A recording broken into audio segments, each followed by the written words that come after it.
Yo, Adam. Yo. Are you ready for today?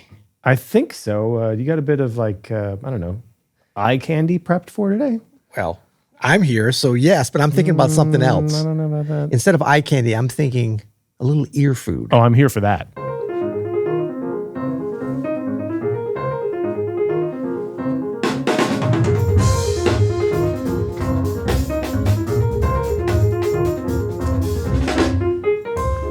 I'm Adam Denis. And I'm Peter Martin. And you're listening to the You'll Hear It podcast. Adam, let me paint you a little picture. Please paint the picture. Are you ready? I'm ready. I'm getting my brush out. Okay, get your brush out. I might be in broad strokes, but I want to take you back to a little time called 2008. Oh, okay. Well, not the happiest time, I think, for financially for me, but go ahead. Oh, okay. Was there a financial crisis? Was a financial crash. Was that year? Yeah. It didn't affect me at all. It didn't affect me either. I was like, yeah. What were you doing? Were you in high school? No, I was like 30 years old. Oh, you're yeah.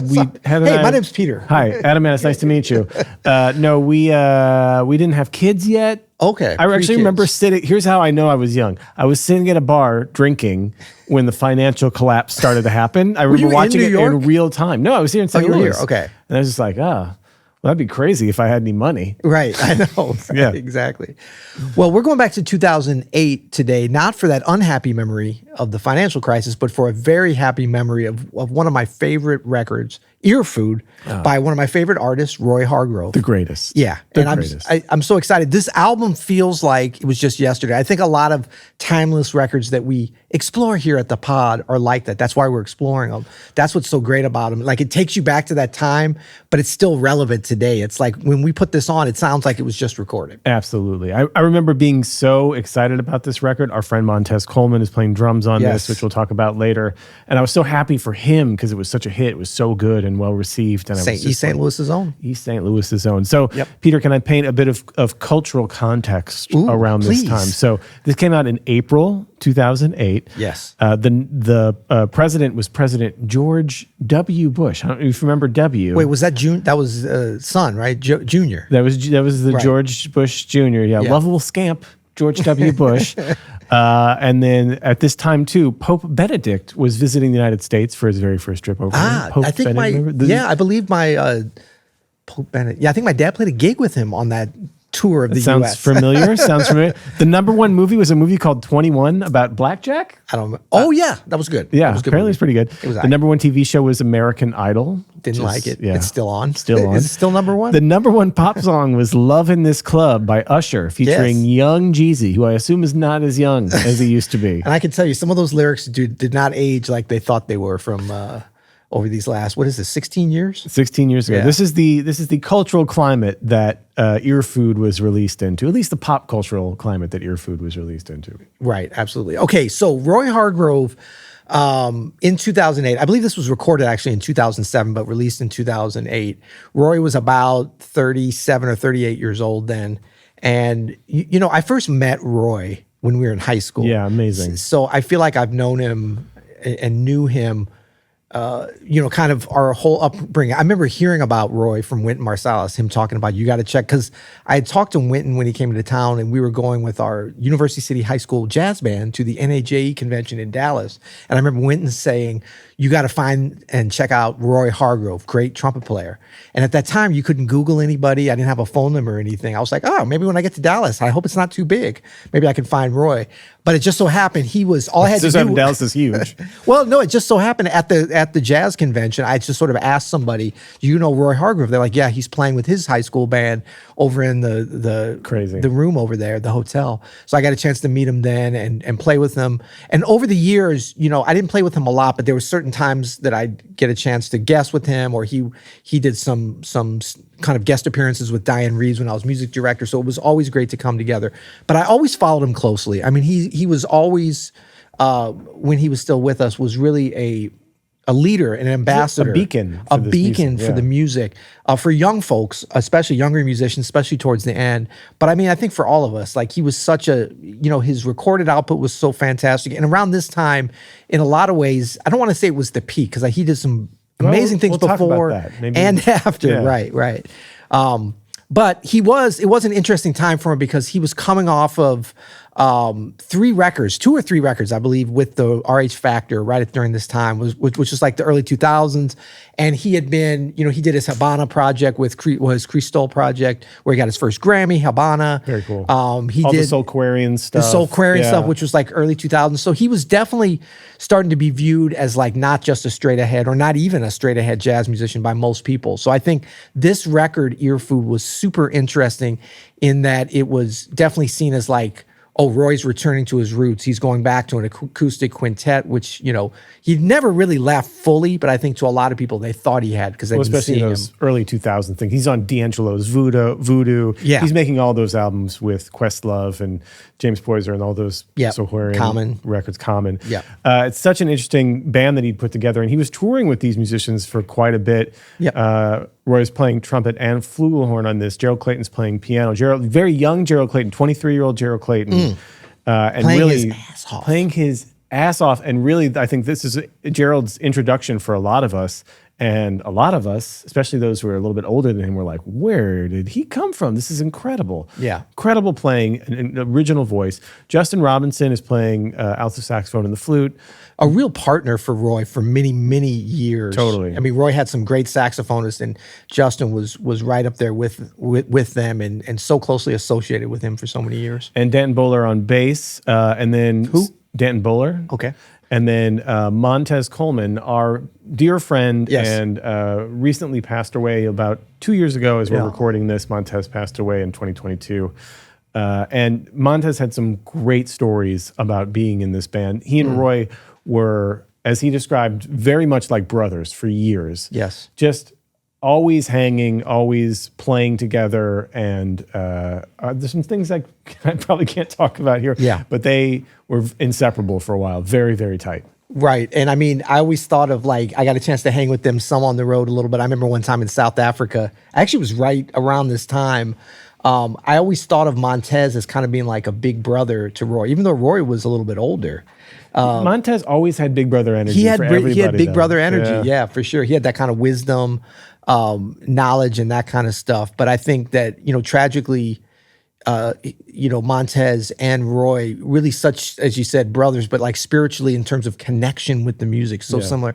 And they both died about the same age. I don't believe either one of them made it to 50, which is Tez such was 48. Yeah. And I think Roy was about tragic the same. that we lost both those great artists so young as well here. And then Gerald, we talked about Gerald, of course. Yeah. No, we're going to talk about him a lot. That's all the musicians, but it's produced by Al Schmidt, recorded and mixed by Al. So this is going to be an important thing, and I want to make sure that we hit on this because I think it's, the engineer is always important, but Al Schmidt was a legendary producer, mostly engineer, kind of the right hand of for Tommy LaPuma, the other legendary producer. And I believe this is like his, at least later on in his career for Al Schmidt, like his only, or his like an acoustic jazz album. He wasn't necessarily known for that, but I think he killed it. The sheen on this is incredible. It sounds so polished and beautiful, and it really a treatment that you don't get around this time, or really since a lot, that jazz records sound this good. And I know a lot of that was, a collaboration with Roy and his longtime manager, Larry Clothier, who both co-produced this. That's right. Along with Al Schmidt, for sure. And it was recorded, Peter, at Capitol Records in Los Angeles. It's on the MRC label, which is like a phonetic way to say MRC. Right. Which stands for the Mercury Record Company. So it's like an offshoot of that old Mercury label, Sarah Vaughan, Clifford Brown, Max Roach, all those folks. Yeah, and I mean, I think recording at Capitol Records, I recorded there a couple of times. Legendary. It's the one legendary. That looks like a stack of pancakes. Yeah. Frank Sinatra and Nat King Cole, so many legends. Not a lot of like this kind of jazz records recorded there. And just being in LA, them having, I believe it was recorded over 3 days. They really had some time on it, even though it was mostly first takes. That was the story on it from Montez and from others. But you really get that relaxed, beautiful vibe. A lot of budget thrown at this record. It feels like it. Recorded September 19th through the 21st in 2007. Okay. All the musicians were in the same room at Capitol except for Tez. Al had everyone so close together that big room is amazing. It's like you fit an orchestra and a choir. I mean, that's where you're using the room to your advantage. Yes. Yeah. Absolutely. You don't want. Here's an interesting little factoid that producer Caleb found. The same mics that were used on the piano were used on the bass, the Neumann Engineer Nerd Alert 49. And that most of these tunes were first takes. It doesn't say which ones, but it says most of them. I remember Montez saying that. Yeah. Okay. Well, So they're there. They're in LA. It's September. They're there for 3 days recording this incredible group of musicians Roy put together. Why don't we dig into the opening track? And this is a Cedar Walton tune. I'm not so sure. I'm not so It starts out correct. Is that the title of the tune or you don't know? Oh, I'm sure that the title is I'm Not So Sure. Let's check it out. What a start. Yeah. Auspicious start. Whew.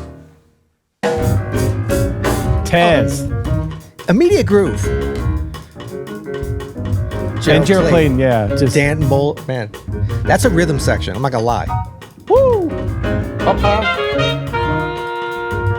There's force. And you know, Roy's smart, man. Like, I love his Justin, craft. Roy and Justin on these heads. Oh, tight as a like brothers, like they grew up together. As they say in Sideways. Sorry. Good reference. It's from the movie Sideways.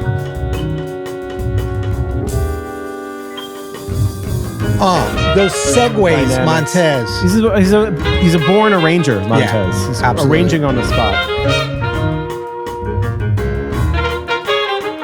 Cross stick.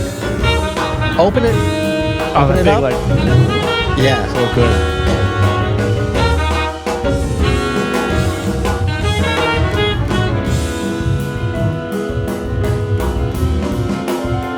I love the way Tez is playing right there.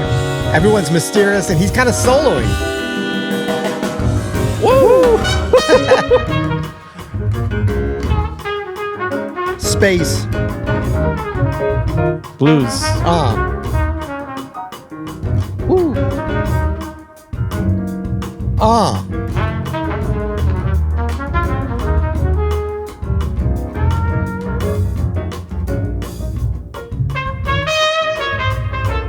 Sharp 11.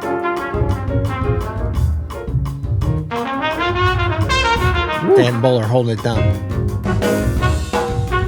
Woo! Gospel backbeat, Why not, right? man? Why not? Roy is so in the pocket. Woo!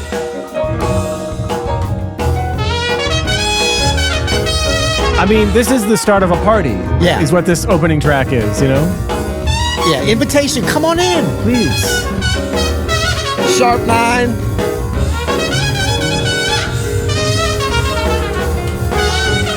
And you know, it's like, I feel like, I kind of feel, get into great Justin soul there, like what Roy plays on that solo, and really what everybody's playing, the way Gerald's comping, it's all obvious. Yeah. It's all standard. Like there's nothing, it's the way they put it together. You know what I mean? Like Gerald plays this voicing a couple of times, and it's just like almost like root position, just the way anybody would voice a sharp 9. Yeah. But the placement of it, the way Montez goes to the backbeat, the way Roy, you know, boo, boo, boo, boo, boo, you know, when he goes to the sharp 11, like a lot of people know how to do that. Man, we talk about this all the time here around Open Studio about like simple voicings. Like we're always kind of on the search for like the hippest shit, you know, or whatever. Wait, say that again, man. Hipster. But no, like a lot of people are you're always trying to information your way out of some situation. Right. But the way that Gerald Clayton is playing a simple voicing like when, this, and how. when, how, the so touch, much more the feel, the weight of it, the choice when to do it. That's what he's just talking in this, you know, incredible language. And so it doesn't have to be like the most, you know, crazy voicing. No. It can be something that's familiar and warm, but when it's put in this right way, it becomes art in the hands of an artist. Absolutely. And I mean, it's such a poised thing. I mean, Roy, Tez, everybody else is a little bit older. But Gerald Clayton, even being so young, would you say he was 23? I think so. He's not playing like that. No. I just want to play a little bit of this again because some of his choices are so, well, if you know his dad, you can see the apple didn't fall far from the tree because John Clayton is one of the great people of jazz, musicians, bassist, arranger, educator. Yeah. So actually, Gerald's kind of under delivering, given his parentage, I would have to say. His mother's lovely as well. Well, we'll talk about that in Underdog okay, gotcha. section. But just check out some of this, like, when it gets into the solo, there's a lot of restraint at first in terms of Gerald. Oh, sorry, we're not at the solo yet. Come on, Peter.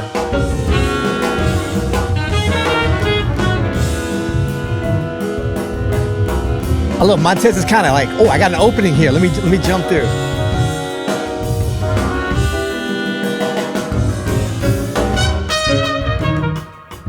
space. Just a little bit. Just stay in the pocket at first. But like that little thing, whatever it was, we're slapping it around.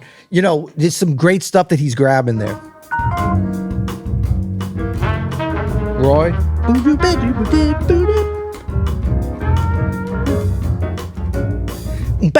I mean, little details at the right time, man. Yeah. Do we want to jump ahead and hear anything? I mean, we got this, man. This is like, this is really, really, really great stuff. Okay, so I want to read you a little something about this because this is always interesting. And I want you to hear, this will kind of get you, I think, into the space of what was happening then, because it's a little different than now. The New York Times had, I guess they still have a jazz reviewer, but Rossellini, whoever it is. But this was Nate Chinen. Nate Chinen. Oh, you're just gonna say yes. Yeah. Great reviewer, legendary, great author. Wrote Playing Changes, the Jazz in the 21st Century, which is a must-have book for any jazz fan, especially if you like contemporary stuff. But I just want to sort of just to place thing. This was the Critics' Choice New CD's Roy Hargrove Quartet. It's not the quartet, it's the quintet. Ooh, there's a typo in the failing New York Times, no matter what happened. No, that's funny though. It does say Roy Hargrove Quartet. Anyway, Roy Hargrove Quintet, Earfood. Despite his many forays into funk and neo-soul, the trumpeter Roy Hargrove has kept his hard bop bearings. There are a number of possible reasons to suspect him of a conservative streak, and Earfood, his new album, lays out a few for inspection. The sound of the record, bright and crisp, attests to a classic jazz ideal. Then there's the feel of a tightly bonded group that keeps its hierarchy clear. And in the liner notes, Mr. Hargrove, liner notes, what are those?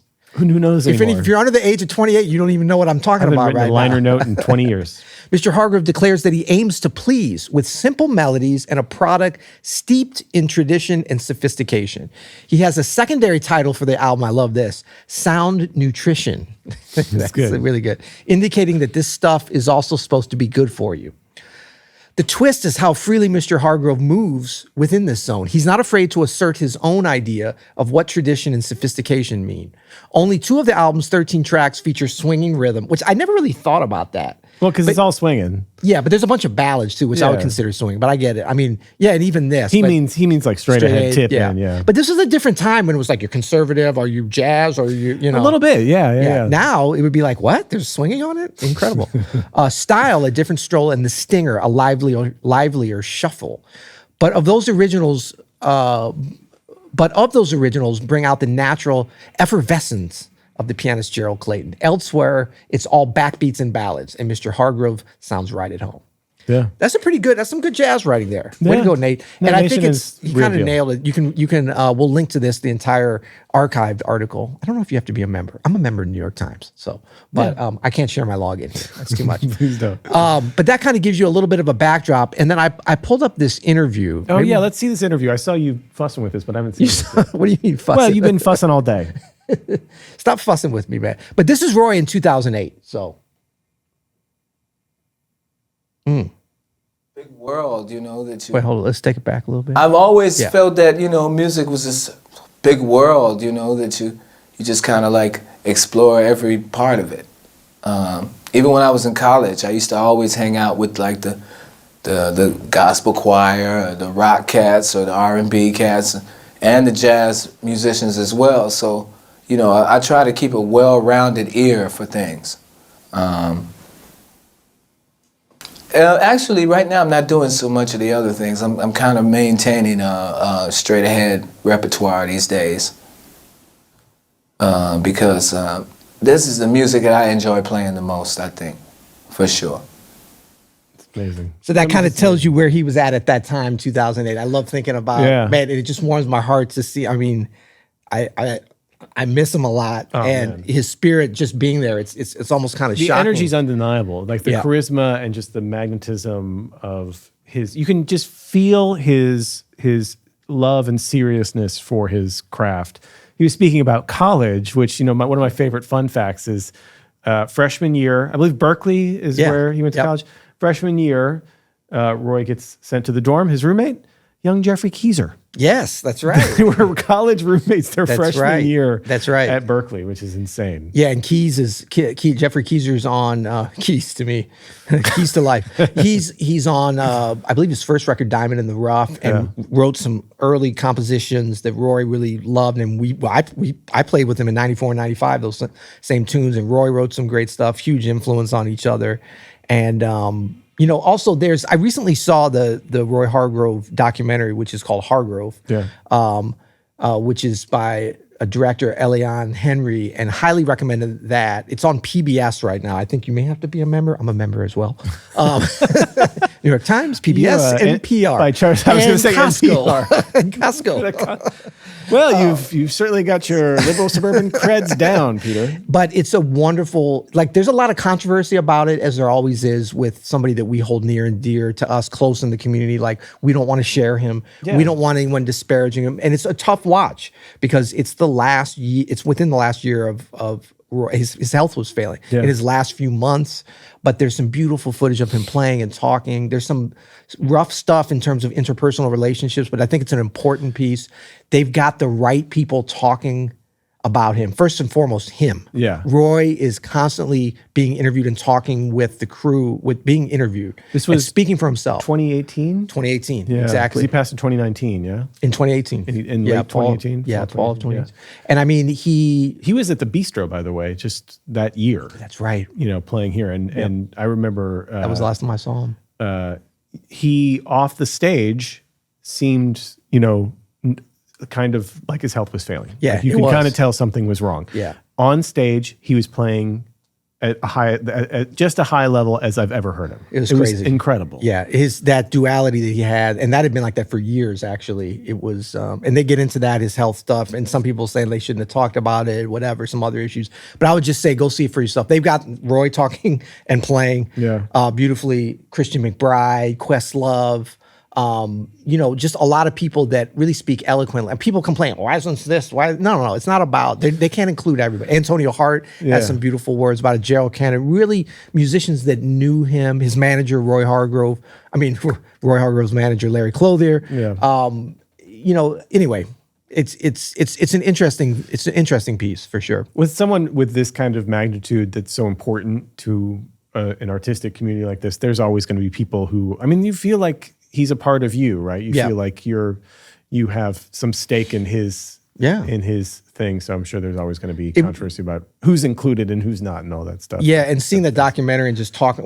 I was talking about him all weekend, and my wife Kelly reminded me. She's like, "Yeah, I remember that time when I was not happy with Roy," and I was like, "What do you mean?" Because Roy was a very everybody loved Roy, but Roy was a lone wolf. Yeah. You know what I mean? At different times. He was definitely close with different people. Mark Carey, who he was super close with at different times. He's in the documentary speaking about him.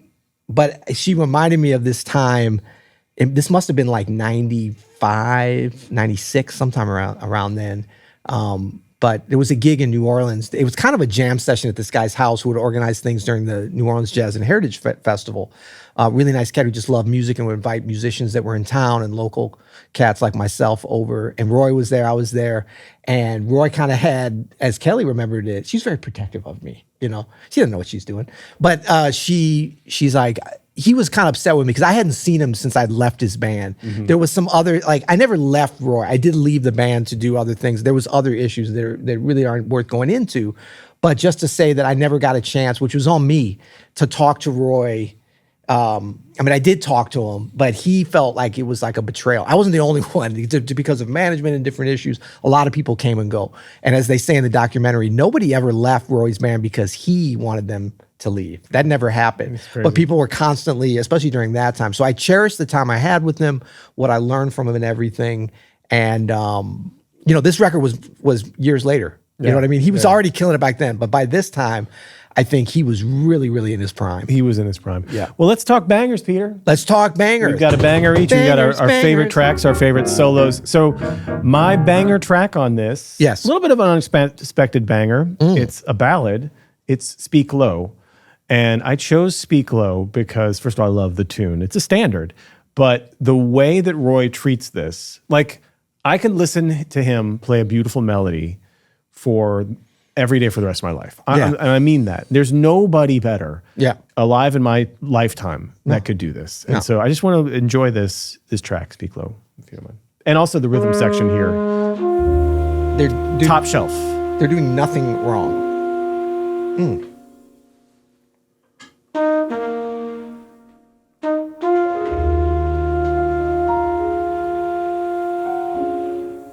The patience of this.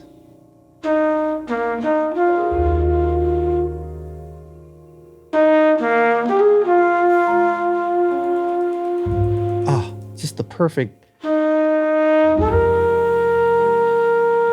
Just falling into the time. That flugelhorn tone. It's raining outside. Oh, this is jazz. This is jazz.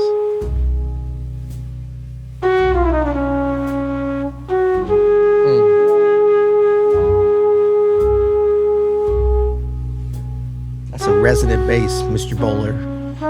The way that he ends those long held notes, the way where he decides to stop the note, is so masterful. That vibrato. But it's like, I mean, obviously, great technique, control the instrument, but it's here. Like, he's got that lyricism. Like I used to hear, we used to sing, it's the same thing, He's selling the melody. Listen to where he ends it.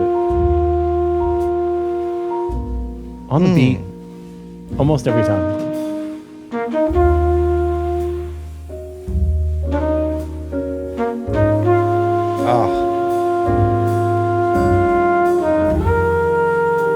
It's like no crazy substitutions or anything. Play the tune.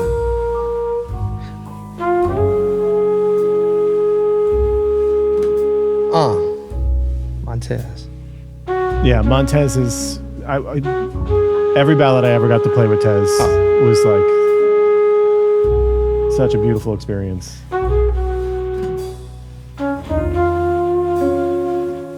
In her voice movement. Go ahead, Gerald. And then I remember hearing him play live that last show. Sullivan Fortner was on piano.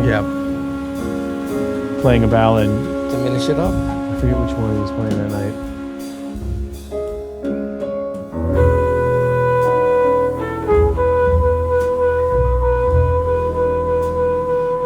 All those little arpeggios.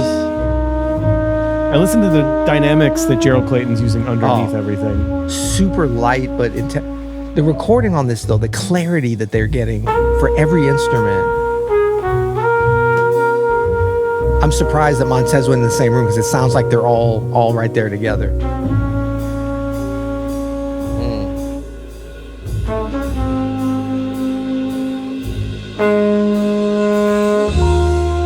I can tell you this was a one-taker. I know the way Roy was. I mean, like, this is the way he played. Yeah.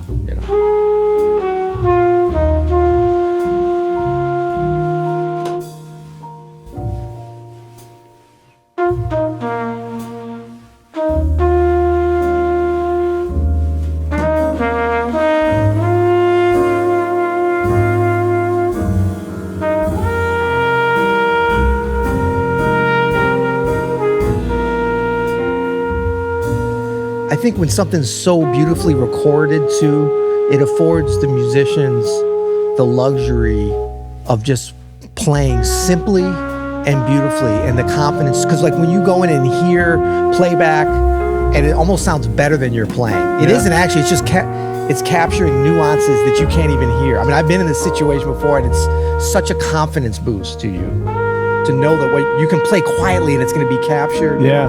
Nuances.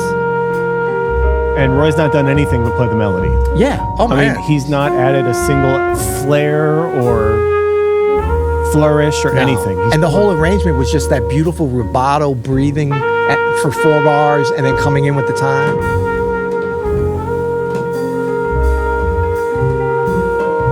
And I don't even think this is like the greatest Great American Songbook standard ever. I think it's really good. It's beautiful. But I mean, they're in their elevated hands. it. In their hands, the lyrics are great. It's the most he's done, is that 2-note phrase. And there's nothing that anybody's playing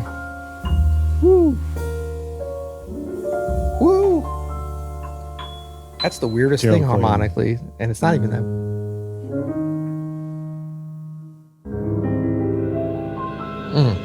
Gorgeous. Bo, everything is just... Isn't that perfect? Yeah, One perfect. chorus through, Damn. bit of a tag on the end. Just that. So this was definitely influenced by Shirley Horn. So Roy played with Shirley Horn. And, you know, I remember hearing Shirley Horn live with him back in 94, 95, 96. Like when we were on festivals and stuff, like he loved Shirley Horn. And just that kind of like luxurious approach. It's almost like you're getting on the private jet. Oh, I think I'm just going to lay down here with my trumpet in the most beautiful seat and play the most beautiful music. Let the music unfold the way it wants to unfold. Use the tune to its advantage.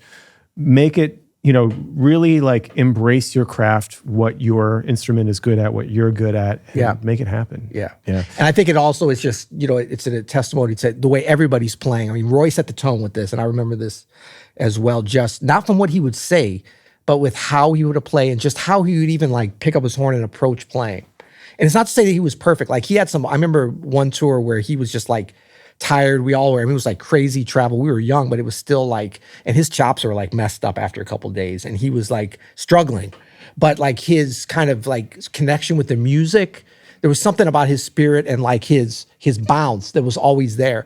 And it almost made it sound better than it was because he was like cacking notes and different. It didn't sound like this. Let's just say, well, we all have those sort of times, but it's just, don't people think like, oh, he's so talented, his lips are made of gold and all that. No. I mean, it was a lot of work to get into the position to be here, but not just this and this, but this, you know, that connection with the music. All right, I'm gonna do my favorite solo. Ooh, this is the banger segment. The banger, my banger solo. Oh, okay. I think it's the greatest solo on the album. Wow, you're really going on a limb. I think on it's this one of the best solos of the aughts, of the 2000s. It's Gerald Clayton's solo on the third track, which is now, by the way, a jam session standard. Yeah, has been for a minute. Strasburg. Studying pentatonics, a pentagram. And hexatonics. Is it? The bridge. That's a hexatonic scale. Oh.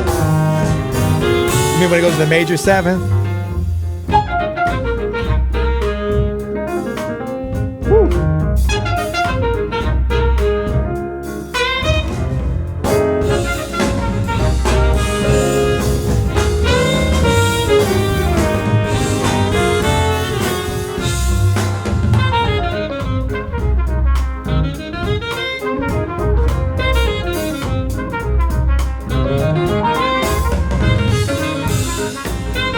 I mean, this song should not work as good as it does.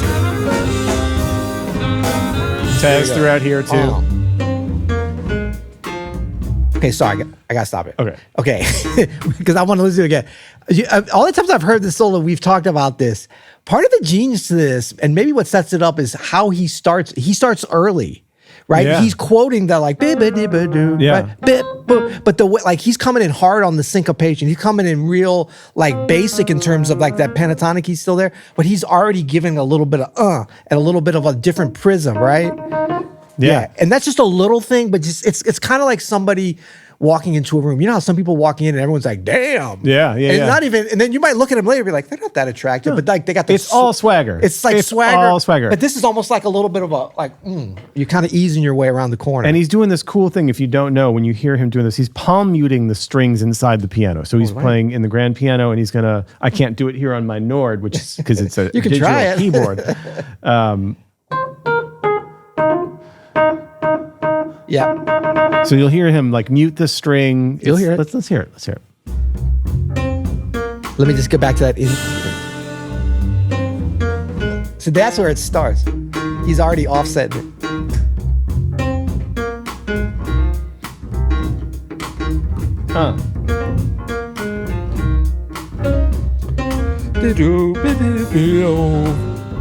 A highly melodic, highly rhythmically attuned solo.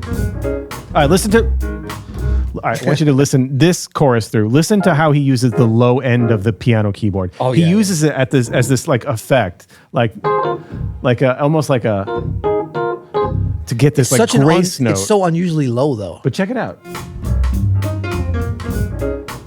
Bum, bum. Did you hear that? Yeah, it's all the way at the B flat. Like a bum wop. Yeah. Is it a B flat? I think it's B flat and D flat, I think. I think he does it again. You can hear him down there. Yeah. These little ghost notes. Tez right there. Yeah. Oh, wait, you got to back it up. Hold on. So, that crash there. Woo. And now he's outside of the piano, obviously. I mean.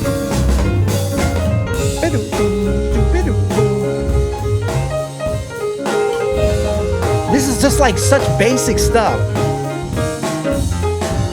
Some pentatonic dyads. Yeah. Then he gets a little.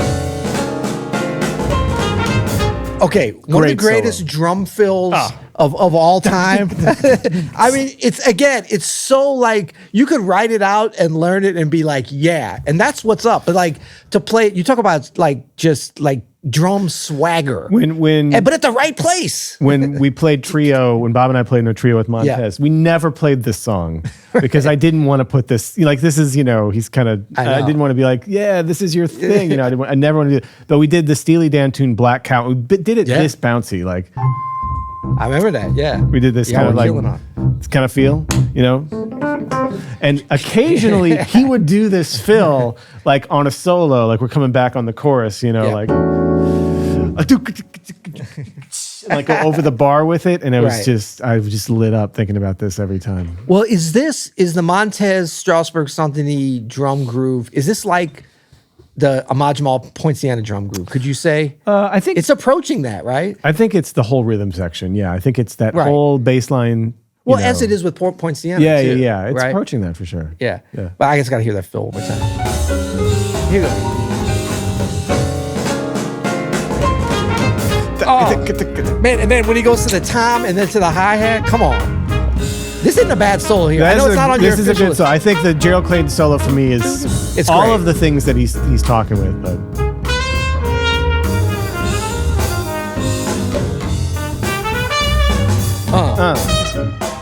But Gerald's still kind of soloing. Woo!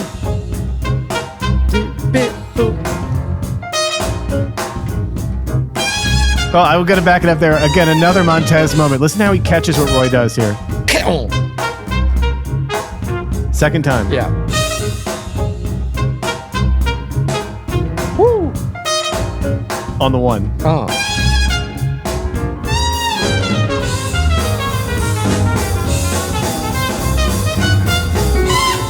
I mean, Roy wasn't afraid of like a straight diminished, like just a trumpet shit. I love the way Tez's kick drum sounds too, and that's a combination of Tez's taste and Al's taste. No, this is incredible. I'm sorry, that was a little bonus solo there. That's a great bangers. solo. Okay, you kind of got me on the bangers. Although I got you too.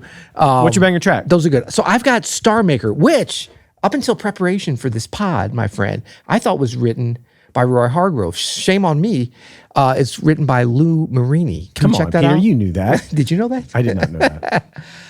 This is kind of a different thing in terms of banger, but you also had Speak Low, which was, by the way, luxuriating on the private jet. Talking to Tez about this record that he's on, Star Maker was his favorite track on this album. Yeah, this is the one he always talked about. He always wanted to cover. Well, it's very much like, I think as many like great tunes, there's no like hits except for Strasburg Santini's written by Roy, I would say, on here. But I can tell you these other songs, and I thought it included Star Maker, turns out it's not. But, Rouge and Stinger, Style. I mean, these are all like classic in their own way, Roy's tunes. Like there's some other ones I remember we used to play back in the day that kind of fell off by the wayside, but he could write music so fast. For sure. And so interesting. I mean, he had this.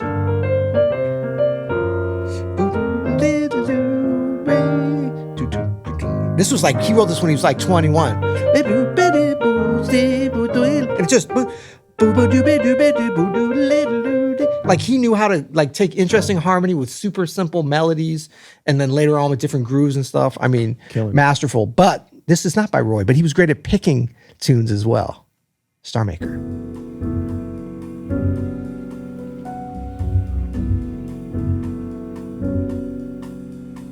And the way Justin and Roy play this melody. I don't know if any two horn.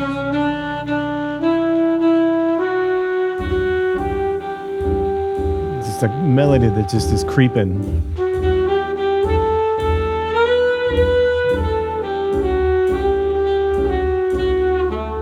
I love the way Tez is just playing that.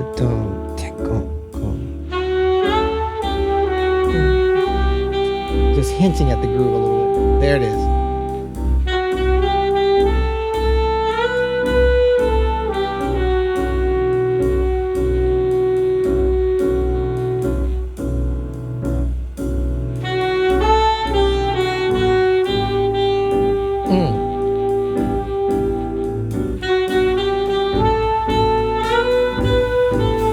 That's some lined up intonation right there. Open.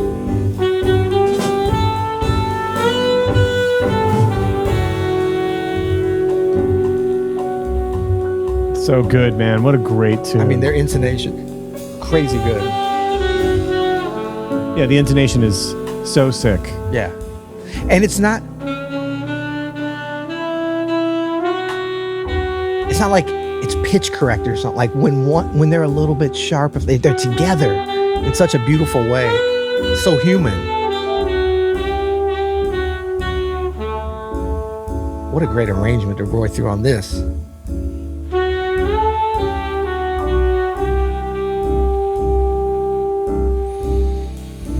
Makes you want to breathe right.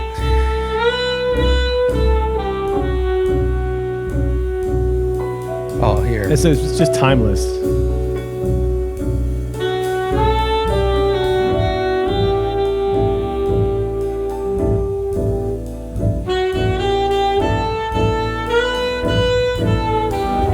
Woo! Come on now.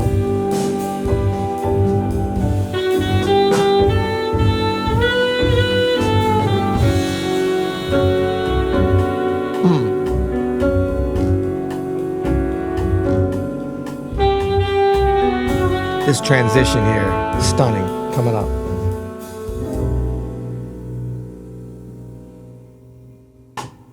Woo!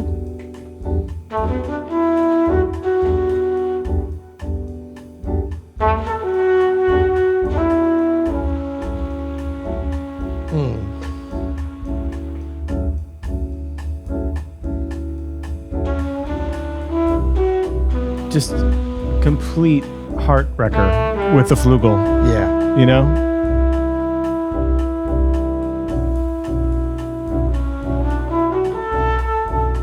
Oh, just the little nuances of this. The discipline in the rhythm section Yeah. right now, too.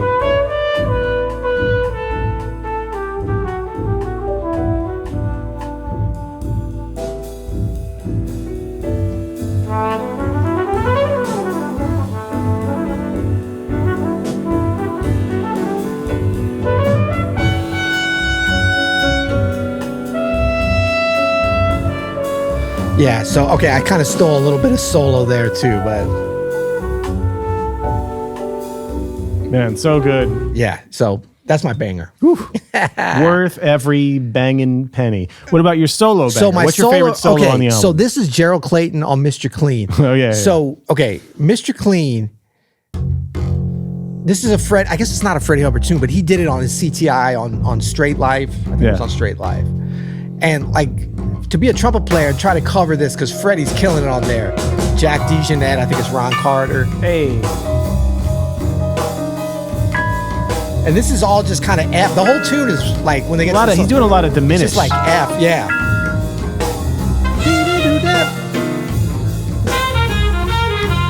Angry. Yeah. Yeah, Tez has that open hi-hat. Yeah. It's a funny, weird tune, just like, it's a vibe. Clack!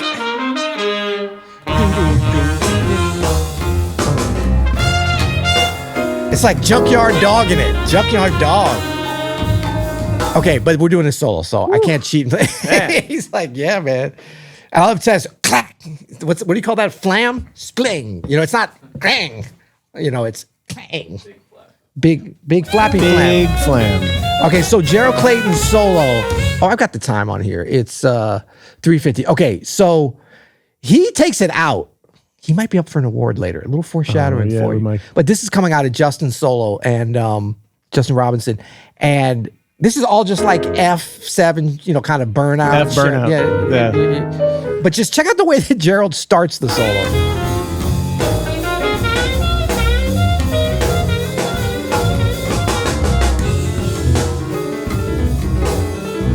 Oh, yeah?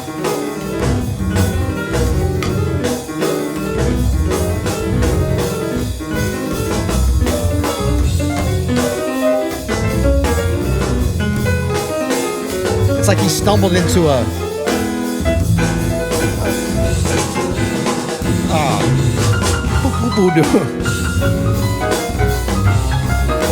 Is this like a heavy metal? Wait, what did you do? What's the heavy metal sign? He went like this. I didn't know what's right. Freebird!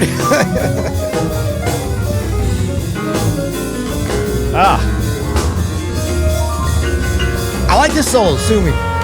So good, man. And it Great keeps going, choice. though. It keeps going. And check out the way they phrase this. And I love, like, he's not really soloing, but is he? Montez is like, come on, let's go. Man, this drum kit is recorded so beautifully. It's going to be award winning. Hey! But it just keeps going. It's like backbeat hell. Hades. It's like an E triad over that F.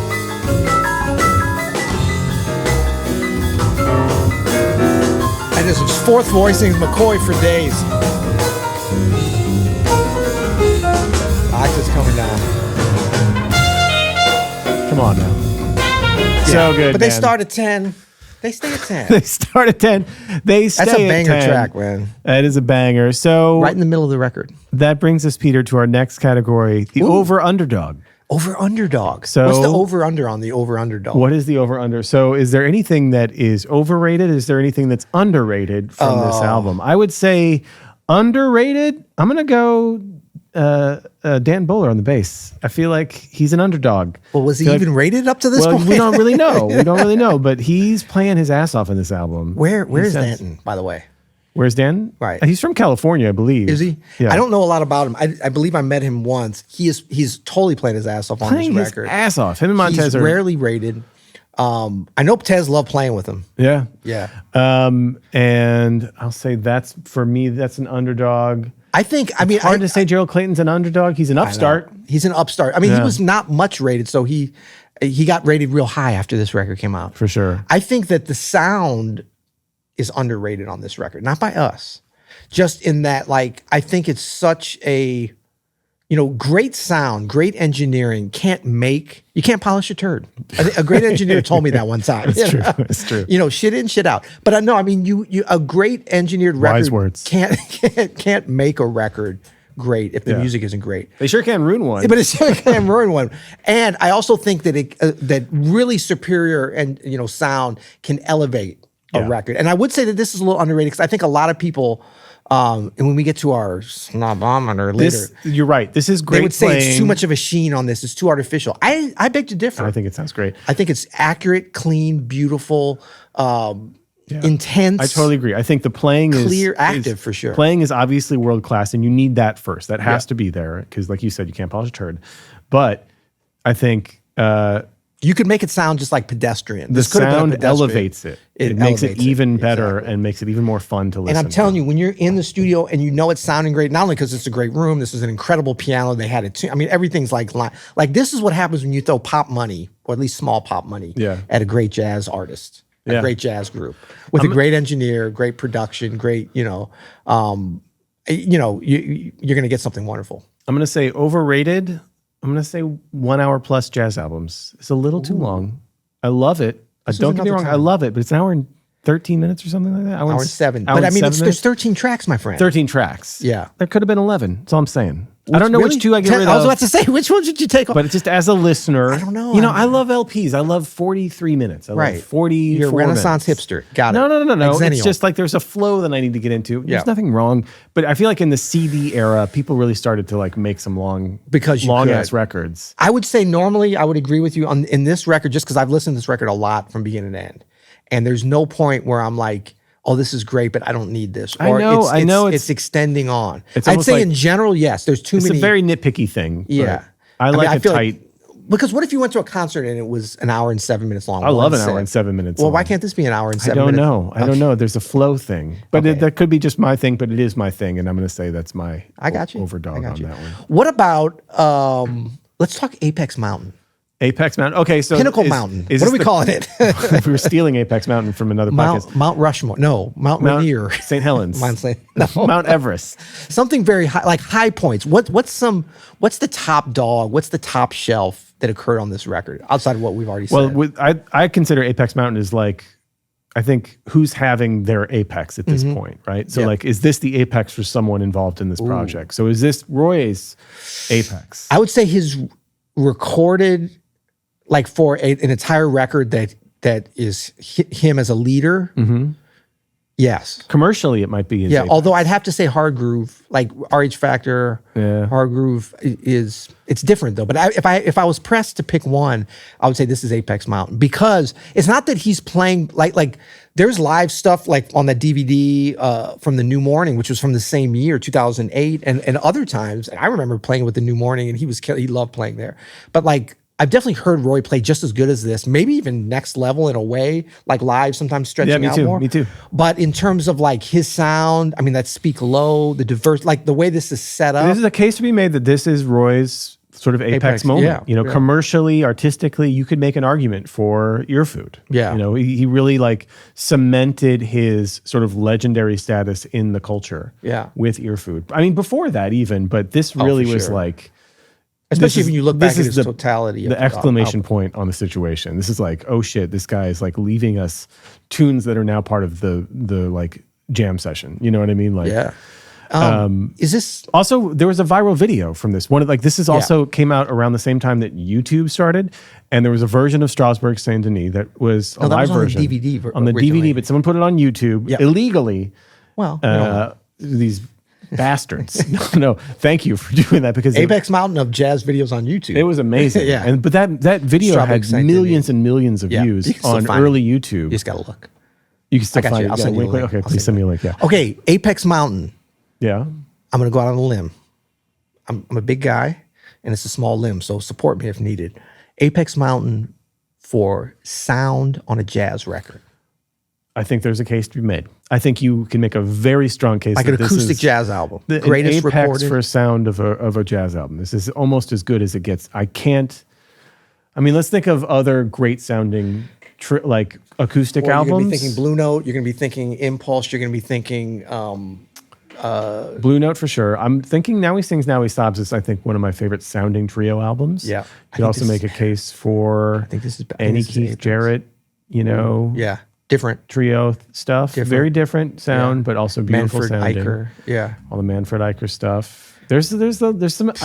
I'm going to put a case out for some of the Max Jazz stuff, Peter. I know this is absolutely. kind of a homer pick, but... No. That's absolutely... They cared about sound, and they did like make sure that everything was legit on point. I think all that stuff, or anything we can't even think that we're forgetting, I wouldn't put it above that. That's so Apex Mountain. There might be some other people at the top of the mountain with this record, but I'm putting it up there. Okay. Is it Apex Mountain for... Is this the apex for pianists playing inside of the piano? Well, it might be. It might be. It's. I mean, in terms of popularity, name a better use. No, you know what it is. There's been some more extensive uses of that. Oh, for sure. But in terms of like what John the general Cage suite of piano pieces, in terms of what the general population enjoys, yes, for sure. The overlap between actual success with doing it. I say Gerald Clayton hit the Apex Mountain. That's pretty dang good, man. Yeah. Is it it's probably the apex for a number of the players. This is probably like I'm serious, but like is this such a is this Montez's? It's probably Montez's. I mean, apex I've heard moment. you play with them. I played with them live. Some that were probably I'd put it just because I was there. But he's at his peak right now. You know, when he's at this age, playing with who he's playing with, doing his thing, and this is I think for everybody, it's probably their biggest commercial success. Like the one that people will remember them for Justin to not a Grammy winner though. Oddly enough. For Danton. Didn't win a Grammy. I don't think so. It was been so popular. Yeah. I think the only person you might say it might not be an Apex for might be Gerald. It's more of his genesis. Ooh. It's more of Gerald's that's right. like debut to the world stage, to like the broader audience. At least it's the way it's kind of like shook out. But I would say that like he's had really great moments of his own since then. Yeah. So, but could it be the Apex Mountain for debut sideman pianist though? It could. Well, that's a tough one. Although this wasn't his first record he was on, but it was real early. I can't say. I know there was some stuff a little bit. Then it doesn't count. We're talking about Genesis. Yeah. The band or the concept. I love Genesis, in order to get to the Apex can we do an Invisible Touch 3 sides live album listen? That'd be great. Strasburg Saint Denis as a jam session tune. Was this the genesis of that? It has to be. Well, yeah, because this is when it came out. Right. Yeah. Well, you've been playing it, before. Yeah. Well, I mean, all of these things are good to like. There's cases to be made for all those. It's fun listening to records that have Apex. Let's do some awards. We've got some new awards to give out. I don't know if the audience has noticed, but we've kind of made a shift away from our rating. Okay, we won't even talk about it. Okay, so you ready? Ratings are gone, my brother. No more ratings. We're not rating music. We are, however, giving out awards. That's a very St. Louis thing that just I can tell you the happened. one thing. There's some expired tags on that car. Yeah. Okay, the Oscar Peterson Overplaying Award. I was not for this, by the way. Was anybody Adam came up with it? So the Oscar. I stand diametrically named after opposed. one of our favorite musicians of all time, Oscar Peterson. Lovingly, Oscar could play a lot. I think there's no debating that. It's so beautiful. Overplaying. So you're saying you think he overplayed? I think, no, well, sometimes, yes. I mean, on those like LL Louis records where he's basically soloing underneath everything they're doing the entire time, it works somehow. Yeah, it does work. But is there anybody on this album who is overplaying, or is there any overplaying? I actually think that this album is not going to be really applicable to this one. Well, I would say that it seems like there's a lot of overplaying. I would say the album itself is too long. I would say that possibly it's possible the track listing is overplaying. Oh, maybe we should give that award. Yeah. To that. I don't agree, but I mean, because I would say there's a couple solos. I would say Justin Robinson is playing a lot from the beginning. Yeah, you know, but it's also balanced pretty well with how Roy's playing before or whatever. Same thing with Gerald Clayton. So. Yeah, I agree with you. Album length, it would be the overplaying. There's sometimes where I think Montez can be really busy. Yeah. But he's so effective dynamically. Yeah. It's like an Oscar thing. So it's not a detracting award at all. No, because Oscar kind of a fun, overplayed beautifully. Fun thing. Okay, actually, you know what? Let's give it to Montez because like Oscar Peterson, he played things that would be overplaying in lesser drummers' hands. That's right. But he pulls it off. He pulls it off. Maybe that's the crux of the award. Are you overplaying but able to pull it off? Right. Yeah. Exactly. What about the John Coltrane Theft Award? Who steals this record the way that John Coltrane stole Kinda Blue from everybody else? Did he though? He 100% stole. Really? I feel like Cannonball was pretty good on that. Cannonball was great. John Coltrane was the greatest. Really? John Coltrane also stole every record he was ever on. So, yeah. Okay. This is just my opinion.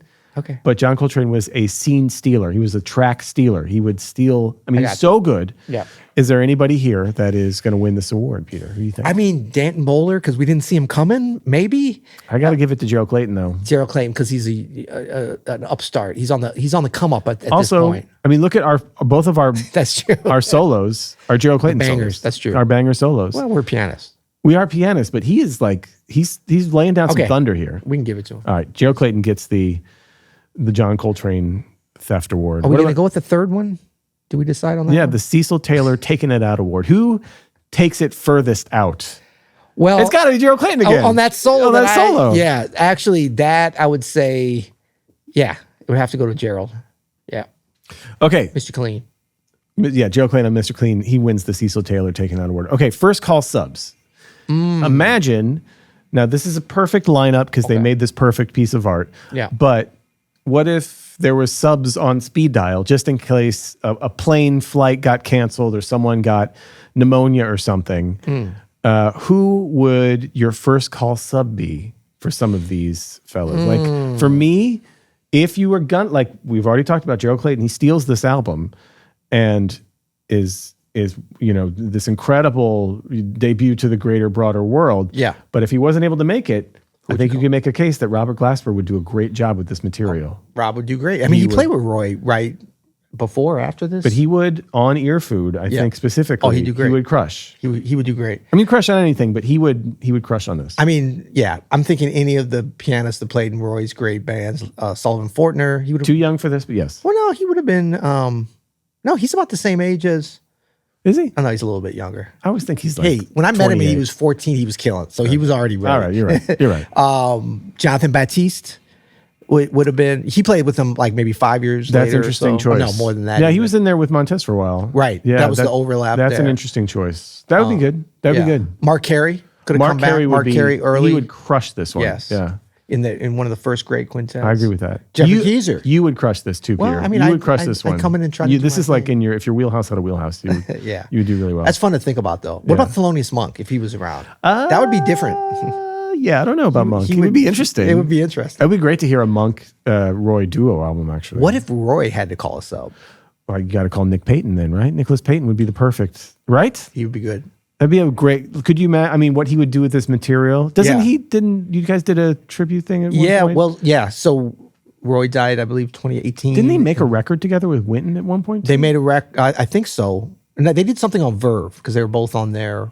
But after he passed, we did like a week at in Chicago at Jazz Showcase with a former band of Roy's, Gregory Hutchinson on drums, Roddy Whitaker on bass. Gregory Hutchinson would be another good sub too. Ron Blake, yeah, a great sub. Ron Blake would have been a great sub as well. Myself on piano, and then Nicholas played the part of Roy Hargrove, and we played all of Roy. I don't know if we did anything from this record. We might have done. We probably did something. We did a bunch of tunes of Roy's and had an amazing week. And Nicholas, actually, I didn't realize until we were playing and hanging that week how much of a kinship and brotherhood he had through trumpet and through music with Roy, and what kind of sort of separated at birth trumpeters and flugelhornists that they were. So he would be somebody. Oh, what about on bass?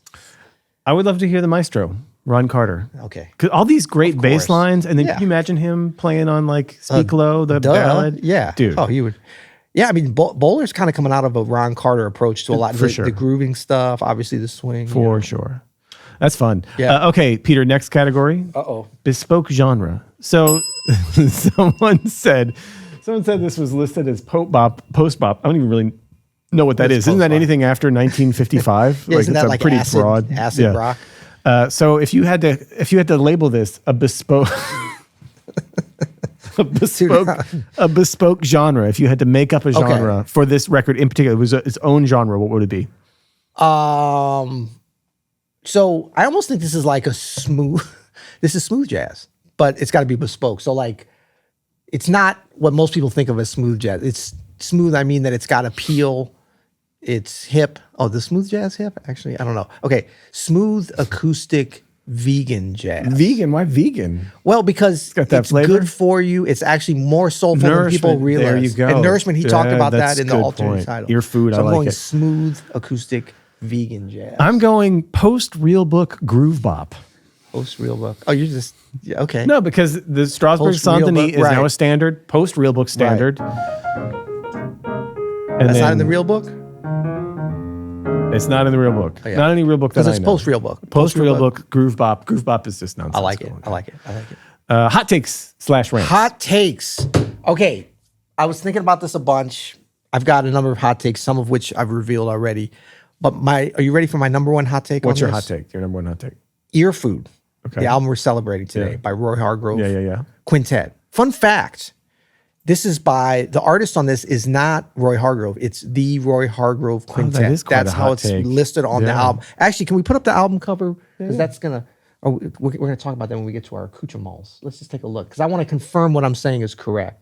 Yes, the Roy Hargrove Quintet. I love that. That's kind of old school, but it's also what the record is. This is not a Roy Hargrove record. This is a Roy Hargrove Quintet record. My hot take is I think this is the best jazz album of the 21st century so far. That's a big claim, buddy. Is that a big claim? That's a bold one. Okay. I like it though. That's wanna not a hot refute it? take. No, I can't refute. Can I steal You one can. of your rants though? Yes. That I heard you talking about. Yeah. There are no liner notes in Spotify or Apple Music. I hate that. This is That's some my bullshit, all-time man. rant. That's some It's bullshit. the worst. Roy wrote some beautiful liner notes. I want to read them.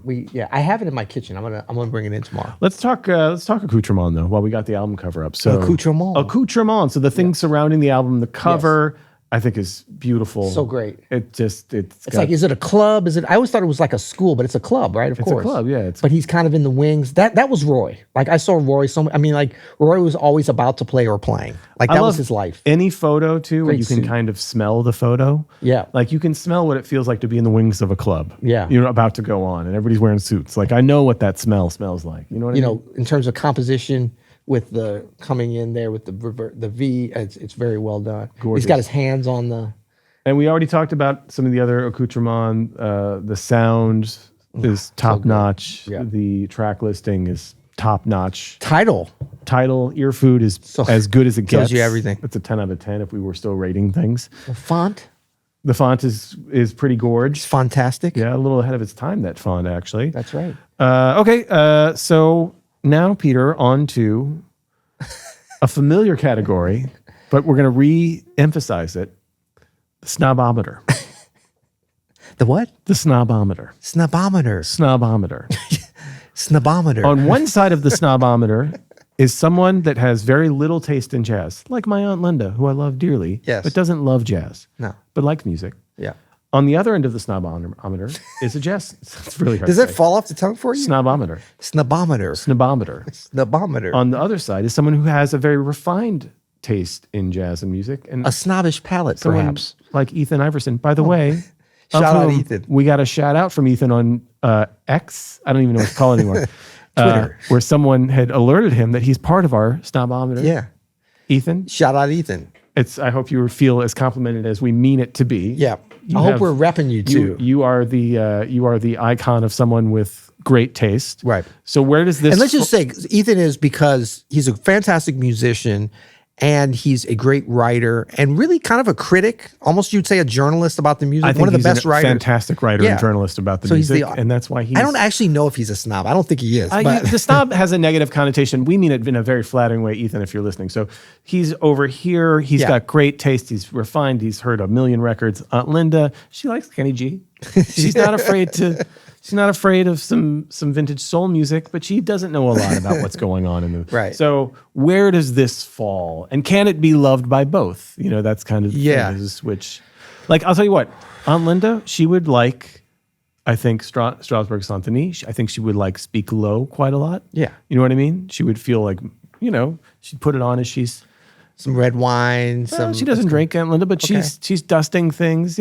She's. Really, it's that dusting music. Well, it's like I'm looking out here. I love to clean when it's raining and Yeah. do some house chores Yeah. or whatever. So that's what I'm saying. So that would push it towards the snobometer. But I would say Ethan Iverson, like a real jazz snob, is going to love this record, or at least like it, because with all the different things that Roy did, all the different genres that he straddled, this is very much, I wouldn't say it's not his most straight ahead record, but it's a very acoustic record.